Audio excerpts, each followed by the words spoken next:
Coming up, I build an incredibly efficient emerald farm that generates over 16,000 emeralds per hour. I also build an ice farm using some new create recipes, and I build something I bet you're not expecting.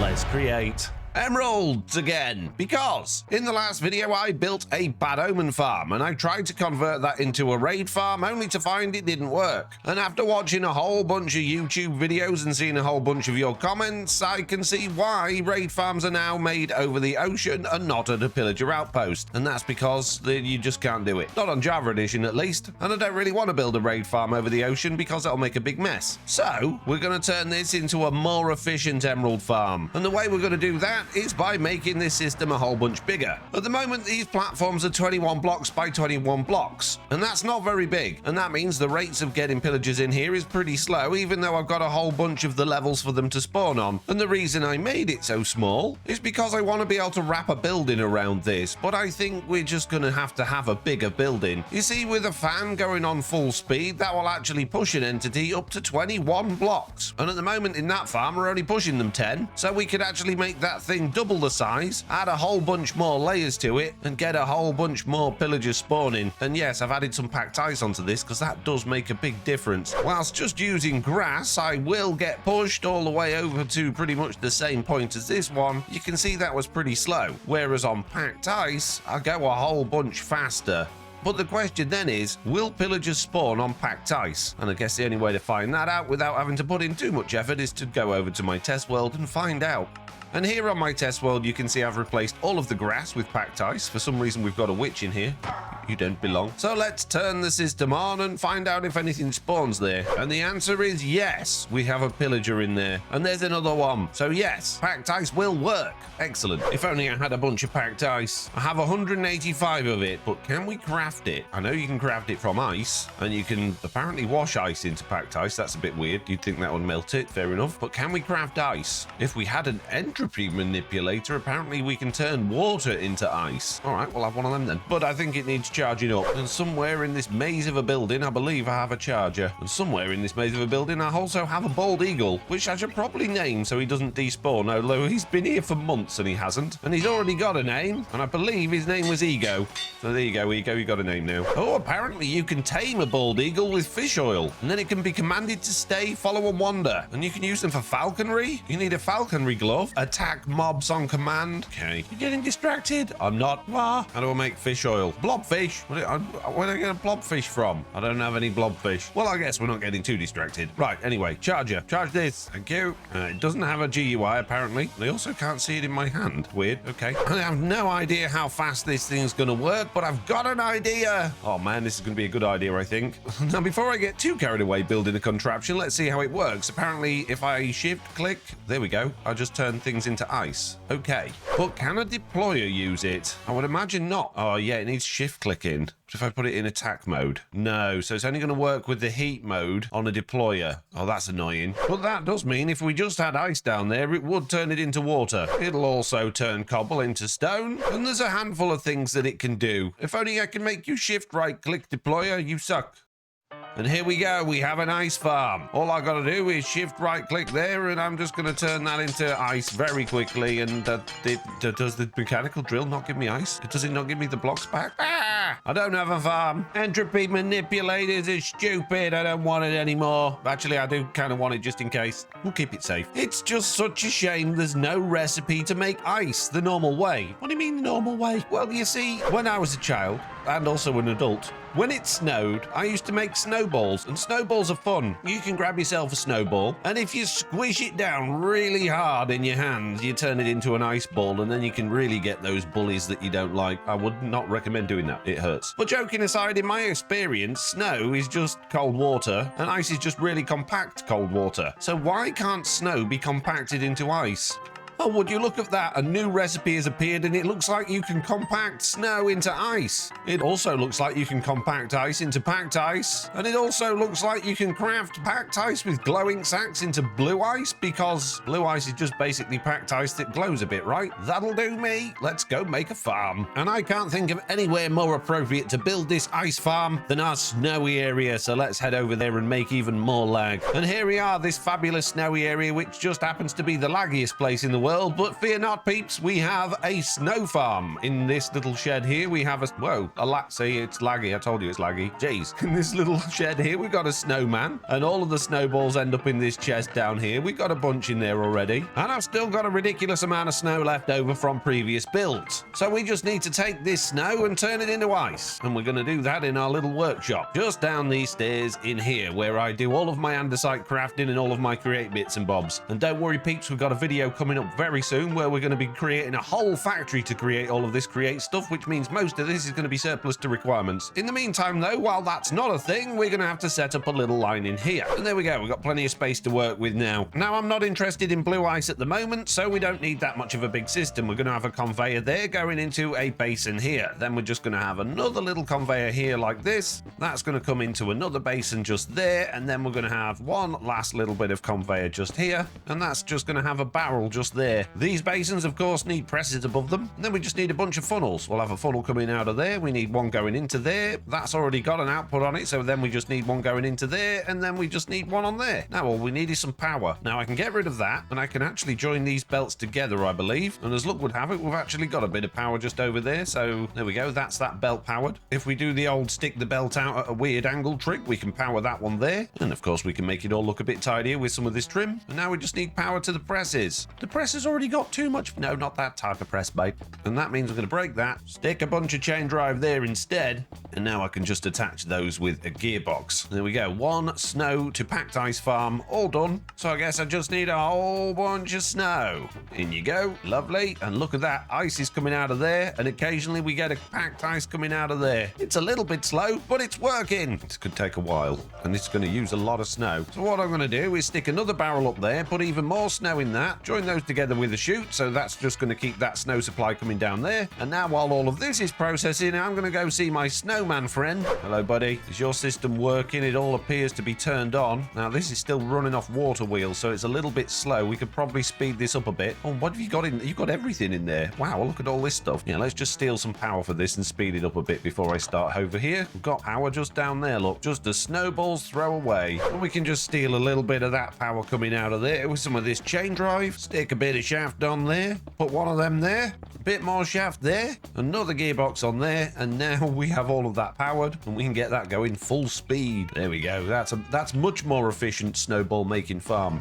Snow block making farm. Now what I want to do is automate collecting the snow. See, what I normally do is I just stand here at this point and I just dig away, getting a whole bunch of snowballs. But I believe the mechanical plow could help us here. But will it help if it's just a stationary mechanical plow? If I was to put a block there, put that there, that's not close enough. But what if I put it there? It gets rid of the snow, but it doesn't keep going, so I'd have to have it bouncing backwards and forwards. So forget it. No, we're going to keep it manual. It's faster.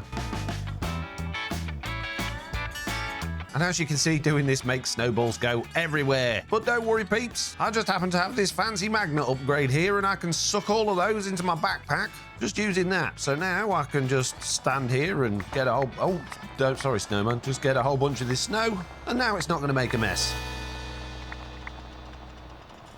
So one netherite shovel later, how much have I got? Nearly 8,000. Lovely. Right, okay, now we've got all of these snowballs. We need to sort this system out because it stopped. It's gone through all of that snow and created us about 3.5 stacks of packed ice. And we're going to convert all of those snowballs into snow instantly. The way we're going to do that is with a smart chute on there. Then we just need some compacting drawers. And if we lock those and put a quantify key on there, I can get all of these snowballs out of here and stick them in there. And then combining all that with pretty much all of the snow from my inventory, that gives us 15,000 snowballs or 4,000 snow blocks in there. We've got a full barrel full there, and we're getting a whole bunch of packed ice here. Lovely.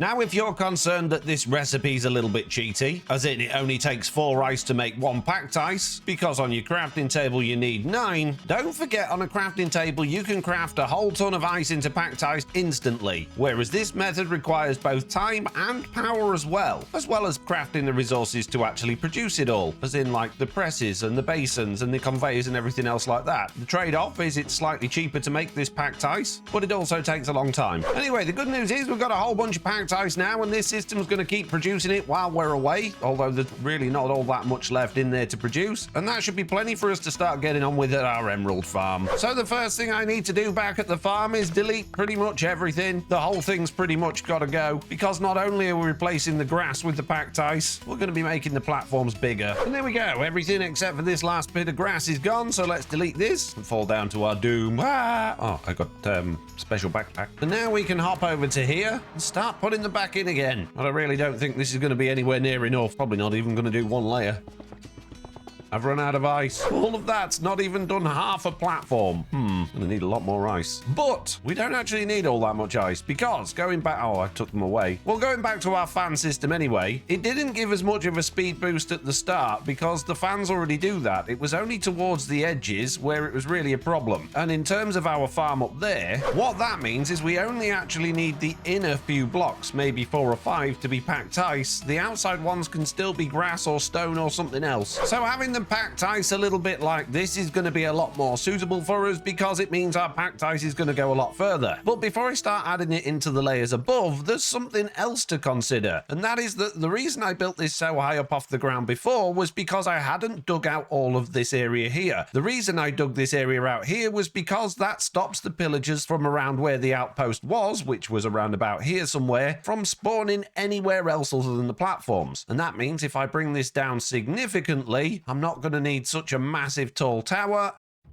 So in order to work out where we're going to have these platforms, I've taken a world download, which is why I've got no armor and no tools. And just to prove that to you, here is this world. And the advantage of this world is that I've added a couple more mods, which I can't add to my main world because they actually use fabric. So I've used a special connecting mod to enable me to use that. And the reason I need the fabric mod loader for this is to get the mini hood. So this mess of white boxes here is where the pillager outpost used to be, and all of the little boxes are where all of the buildings used to be. Now, according to the wiki, pillagers will spawn 54 blocks above and below the highest platform in the pillager outpost tower, but I don't know where that is, so it's going to be around about this point somewhere. So first of all, let's make a platform 54 blocks below the center of this pillager outpost and see if they'll spawn down there. And whilst we've got a skeleton, it doesn't look like we're getting any pillagers here, in which case we'll try 40 blocks below, and let's see now. No, let's get rid of that, and let's do 30 blocks below, and the answer is no.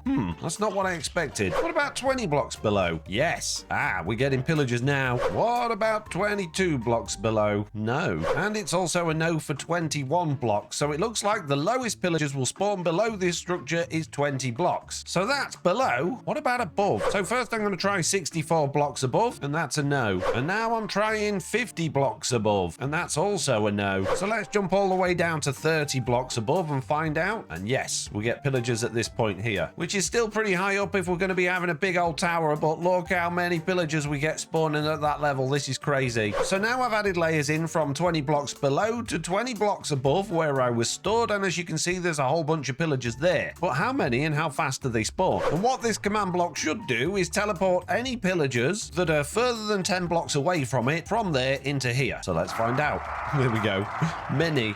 And now they're all dying from entity cramming, but you can see just how quickly they spawn in and end up here. But what if we have this down here where we've currently got our system? So now that command block is teleporting the pillagers to this water stream, and they are then falling down here where I can kill them. So is this going to be efficient with me being down here doing this? Oh, I started a raid. I forgot that villager was there.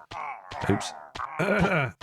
It wasn't me. So I could either set up a deployer to kill them with a sword, or I could stand here myself and do it, depending on if I wanted Bad Omen or not, and we could get a reasonable amount. But as you can see, it's not as fast with me being down here. So moving this over to the side again rather than down below, you can see just how quickly the pillagers spawn in and end up in this thing. It's actually pretty ridiculous. I think this is going to be quite the emerald farm by the end of this. So let's get off this crazy creative world, go back to my world, and see what we can do.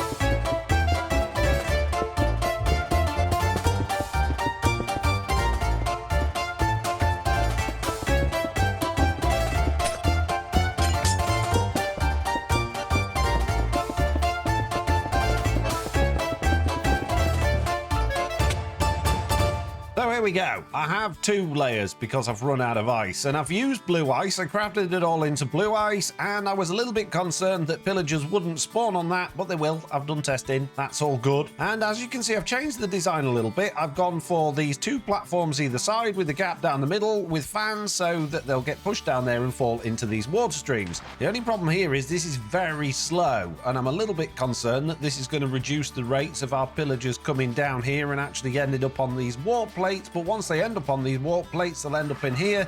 They're going to get pushed down there, and then they're going to get minced by me. So at the moment, I've no idea how effective 2 layers are going to be, and I have no idea how effective our water stream system's going to be. So I guess the first thing I need to do is get rid of the mega torch to allow things to start spawning, and then I'm just going to wait over here and hope that... Oh, there we go. We've got a bunch just spawning in then, and they're falling down here. Oh, I think my drop chute might be a bit tall. Oh, that one survived. Good job. Why didn't your friend survive? I've also emptied the backpack out so we can see exactly what we're going to get from this. So let's give those a chop. And a whole bunch of emeralds already. Oh, look at that. Those 2 just spawned in. It's working perfectly. It's just very, very slow. And now, if I undo that, that'll do that for me. And now I'm not going to get bad omen. And all of those lovely drops are still going to go in there. So now we do have an emerald farm. Again, just like we did in the last episode. But it's not particularly quick. So it looks like I've got a whole bunch more work to do. Are you going to do a montage? Nope, I'm just going to go and spend about an hour at my ice farm getting a whole bunch more ice, and then I'm going to build a few more layers with a schematic cannon. I said no montage!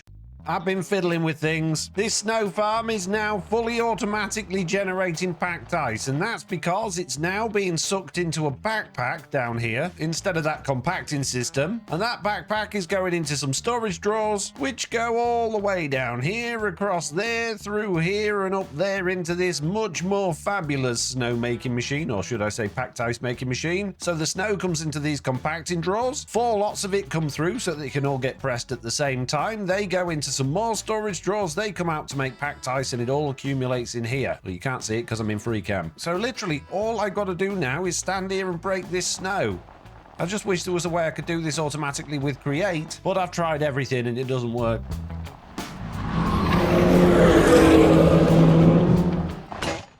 Well, I've gone through an entire netherite shovel's worth of snow. Literally. I had a cup of tea and I didn't watch it. I need a new shovel. But hopefully that means we've got a reasonable amount of packed ice again. 306. Not great, but it's not bad. And each layer takes 4 stacks, so that's enough for another a netherite shovel per layer? Jeez. I'm going to be spending a long time gathering snow and making more shovels, apparently. There we go. I've got a decent shovel now, and this one's actually got Silk Touch, which is nice because I like Silk Touch on a shovel. Well, I've got some good news and some bad news. The good news is we've got a bunch more layers in here now, and we've got a system at the bottom to push the mobs with fans across from one side to the other instead of using water streams, so that should be considerably faster. The bad news is the entire system is overstressed, and not by just a small amount, and that's probably due to the fact that each one of these floors has 66 fans on it, and now that we've got 6 layers, well, that's a whole bunch of fans. In fact, according to my little stress meter, we've overused by nearly 52,000 stress units. And currently we're just stealing power from our netherite factory. From this boiler here, which had plenty. I mean, this generates a whole 131,000. And we're only using a small amount of that for this factory. The rest of it's all being pumped to our other area, but yeah, it's nowhere near enough. In fact, this on its own wouldn't be enough. So we're going to need a bigger boiler. Fortunately for us, though, we've got a whole bunch of biodiesel over here, so it really shouldn't be too difficult to pump that underground over to where we're actually working and have a big old power station over there. If you're enjoying this video, then consider hitting that subscribe button. It only takes a second and it really helps me out.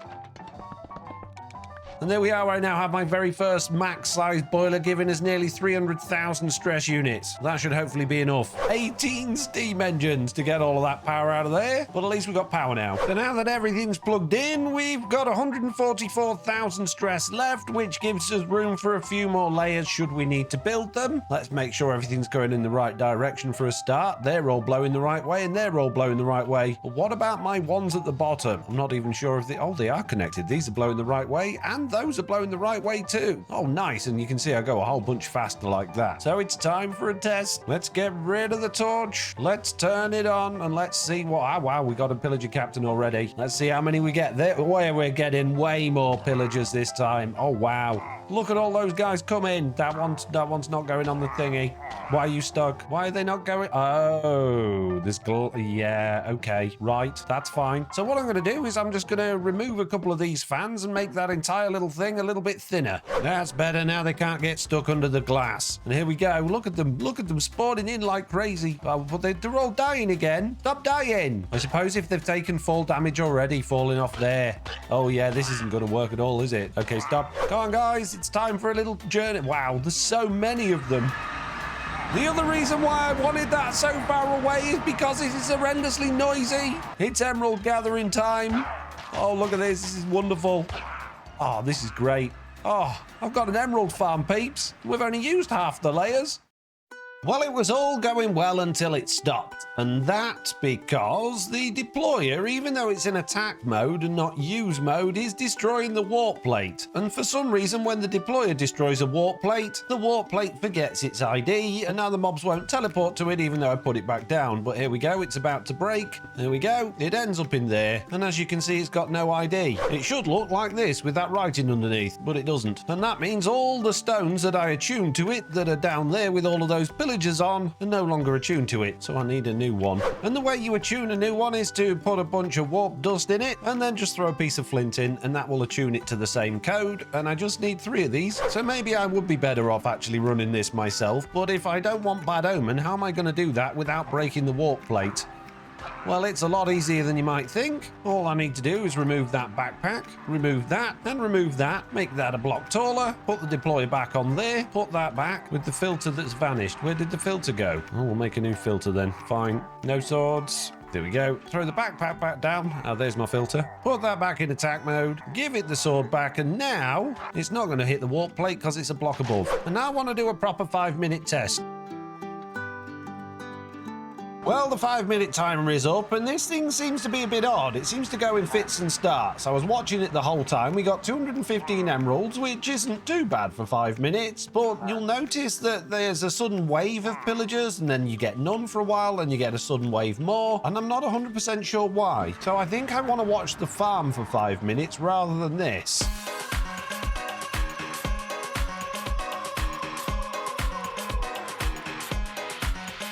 Well, I've immediately spotted a problem, and that is, for some reason, the fans on that layer there are not blowing. And I also noticed that nothing at all seemed to spawn on the very bottom layer. Oh, that's why these fans are not working. There we go. Now those fans are working as well. So after watching for another 10 minutes or so, I can absolutely 100% confirm that nothing spawns on the very bottom layer for some reason. So I guess I did this whole thing a couple of blocks too low. The other thing I've noticed is when I move about, as in after I've watched, a whole bunch more spawn, which is kind of weird. It's also weird that it all seems to go in fits and starts as well, and occasionally you get someone like that trying to look at you and they won't go on the thing, but then eventually they do. Geez, this thing's going crazy. See how many come into it just because I'm moving around? It's ridiculous. When I stay still, it slows right down. But anyway, yeah, wow, this is nearly full. We've got nearly 2,000 emeralds already. I think I might need a filter to get rid of some of this junk. But before I get rid of some of the junk, time to put that torch back down and move that bottom layer.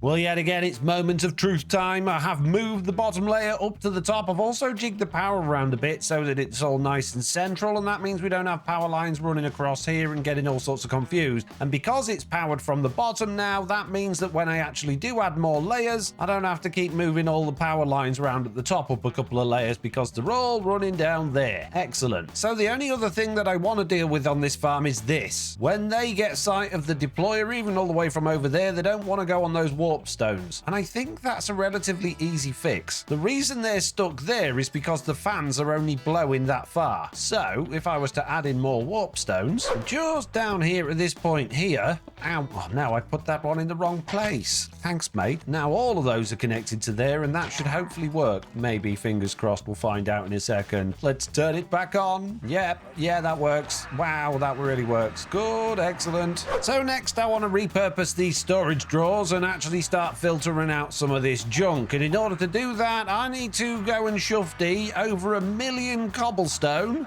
which we got from digging out all of that in the last episode, into my AE2 storage system, because trying to get it out of here by hand would be a nightmare. And the way I'm going to do that is I'm going to actually utilize the area we've already got here where we input things into the system. You can see when these lorries turn up, they connect to these, and all of these little import buses take all of the items and it puts them into the storage system. But I'm not bothered about this going particularly quickly, so what I'm going to do is just hopper everything between these into the one below it, grab myself an import bus and stick it on there, and then I need some of this cable. Oh, I've got some left over just here, so if I just attach that to that and that to that, hopefully that'll start going in. I mean, it's going to take a while, but that doesn't matter. So now what we need is another drawer, a little bit of fire, and then just another one of those. And now all of that's just going to get put straight into the fire. And now all I need to do is give these a whole bunch of upgrades so that we can store absolutely loads. And now that I've got so many emeralds, I can actually craft a whole bunch of these upgrades. And that brings me to your comments. I get so many people just saying, why don't you just use void upgrades and then you don't have to worry about overflow? And I do use them from time to time, but the problem with the void upgrade is it deletes the items. And if you're trying to make a farm to gather as many items as possible, you don't want to put a void upgrade on until you've got as many upgrades as you can in there so you can store as many items as possible. Because that way, you're not just throwing items away. What's the point in running a farm and AFKing and having factories producing all of these items if you're just going to void them? It's totally pointless. So yeah, I don't use void upgrades unless I'm 100% sure I don't want any of that item. Now for this system here, we don't actually need any void upgrades because we've got this system here which is going to burn off everything we don't want. And that means that I can take that out of there, save myself one of those, and add in another emerald one, which means I can store even more. So I don't need void upgrades at all. So now we've got everything in place. We've got power. We've got a killing system. We've got a storage system. We've even got a massive big hole for no reason with a villager at the bottom for no reason. Oh, I've started a raid. Where's the raid going to start? Where's it going to be? Where's the raid, guys? Where is it? Is it on the mountain? Is it in the sky? Where could it be? Oh, it's here, look. Right, anyway, what I was about to say was now we've got absolutely everything in place. We're going to have to make a building. And also, as well as a building, I need to spawn-proof all of this, fill in all of the edges, and maybe even add some more layers. And that means going back to the ice farm for another month and burning through another few shovels. Maybe I will. And judging by the speed of this, maybe I won't. And just to highlight how successful this is, in the last episode I had no emeralds, and emptying out my backpack and putting everything in there, we've now got over 7,000, and I've just spent a whole bunch on all of those upgrades. Wow, this farm is ridiculous. As you can see, I've spent a little bit of time decorating. In fact, I spent hours, and we've decorated the entire thing. But before we get into that, check this out. We've got over 108,000 emeralds now because this thing's just ridiculous. And we've got a mine cart over here, but we'll get to that in a minute. We've also got a warp plate, which isn't particularly useful anymore. And this building is not the best building I've ever made, but the entire thing altogether, I think, is pretty impressive, and we'll get to all of that later on. So this is the little building where we kill the pillagers. As you can see, we've got a little placard on the front here on an emerald block, and inside, as you've just seen, it's mainly blackstone. All of this stuff is actually netherite blocks. We've got a bit of copper in there and a whole bunch of lime green just to make it all feel very emeraldy. And I quite like it inside. But like I say, outside, this building's not particularly interesting, but it'll do. Now, our walls around our farm are not actually accessible. You can't get in, there's no door. The whole thing is a fortress locked off. And I did think about actually decorating this farm, but I actually quite like it just how it is. And as you can see, the entire thing's surrounded by lava. It's only 1 block deep. There's a whole bunch of glass underneath there. And these walls do actually serve a purpose. And you might be wondering, why is all of that broken, on fire and full of lava?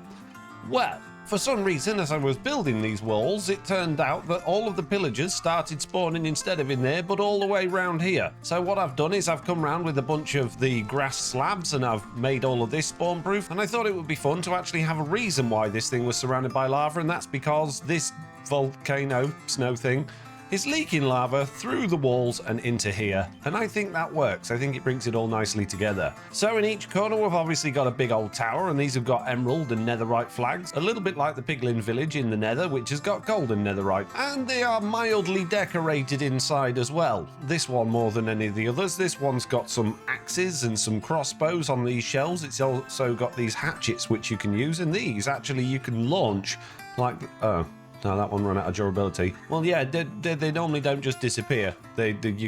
You can keep throwing them. Anyway, they've also got stairs up and down, so you can go up to the very top and get right up to where the flag is and see over the edge of all of this thing. And this is entirely spawn proof. These are slabs, these are full blocks, and they've all got copycat panels on the top, so this entire structure is spawn proof, except for the flags. The flags are not spawn proof, but they're far enough away to not bother the pillagers. Heading back down the stairs, past the floor we're on to the floor below, you'll see we've got some pillager costumes in this tower, and that's so the pillagers, when they get out of bed and there's an emergency, they can come and put their armor on. And on the very bottom floor is where the pillagers will actually sleep. Down here you can see we've got some track, we'll get to that in a minute, but in the corners we got some bunk beds with these ladders on that you can actually go up, you can get in your bed. So in my head, this is where the pillagers will sleep, and then when there's a raid or something, they'll all go up there, get their armor on, get the weapons, and go out onto the walkways. Before we get to the walkways in the minecart track though, down here I've moved the power station right to the far corner of the farm, just so it was out of the way, which does take up a ridiculous amount of space, and it does look a little bit odd sticking out here like this. And apparently I've left a few blocks that I haven't filled in.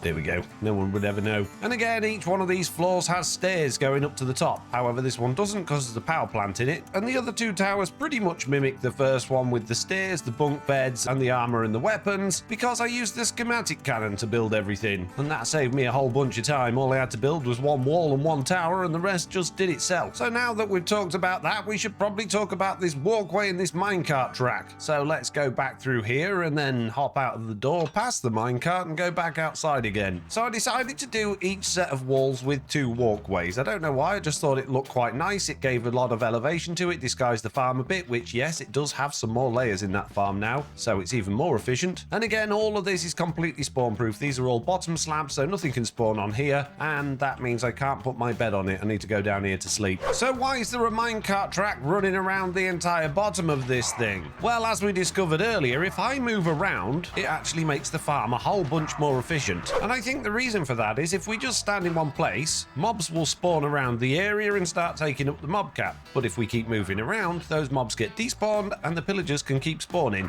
So what we do is we grab this controller, and that controller is very important because that allows us to get off this little roller coaster. Because as you can see down here, when you come onto it and you go round, you're just going to keep going round and round and round and round. So I've added a little system with this controller that allows me, when I'm in the minecart, to actually just press space, and that will change the direction of this bit of track here so that the minecart will go back over there. And that'll latch on for 10 seconds thanks to this little extender here. And just to show you that again, I pull that out, I press either W or space, that switches over, and my minecart will go back off into the little killing area. So let's hop in the minecart, press the button and go for a ride. And as you can see around the bottom of this, I've put these grills in so we can get a view of what's actually happening in the farm, sort of a bit. There's a bit of lava and the walls get in the way a bit, but apart from that, you've got a really nice view of the farm and what's going on. So going into free cam, we can see as I'm going round that thing, this thing is ridiculous. It is just non-stop spawning pillagers that all just falling onto those warp plates, and they're just all getting minced, and it never ever ends. They just constantly spawn in, fall off,